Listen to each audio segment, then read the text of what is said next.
Opinion XX Factor of Narendra Modi's 11 years 5 Unsung Gems for Women. Just before the 2014 elections, in an interview with a popular news anchor, Congress scion Rahul Gandhi came across as a deer caught in the headlights. Many believe that with that interview, he did not just throw the election, but his political career as well. Completely out of depth and lunging desperately for words, he kept coming up with just two empowering women. What then became a national joke has turned into national irony after 11 years of Narendra Modi as Prime Minister.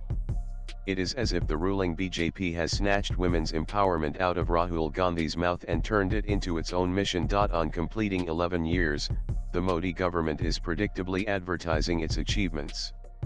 Big-ticket reforms get the most coverage, and prominent among them are the deep changes the government brought for the nation's women. Building more than 12 crore toilets under the Swachh Bharat mission, for instance, has transformed the lives of crores of underprivileged women who had to step out in the wee hours before dawn to relieve themselves in the open. Or ensuring 100% penetration of LPG cylinders in households under the Ujjwala scheme, which has freed rural women and those living in India's shanty towns of the lethal smoke from the chulha or clay burners. These are widely acknowledged game changers. But if one dives into the details of Modi's 11-year report card, there are at least 5 less talked about but fascinating changes that his government has brought for Indian women. First, India now has more girls being born than boys. This used to be unthinkable once. The sex ratio per 1,000 males, which was 943 in 2011, rose to 1,020 by 200 and 1,921. Bidi Bachao Bidi Padhao, a scheme which focused on girl education, and a crackdown on illegal sex determination centers brought about tremendous awareness against female feticide. Second, female labor force participation has risen from 23.3% in 201,718 to 41.7% in 202,324. As India inches towards an equal gender ratio in its labor force, credit must go to skill training, more self-help groups, and entrepreneurship schemes. The second one flows from the third. The number of self-help groups saw a rise from 2.35 crore in 2014 to 10.05 crore in 2024, more than fourfold.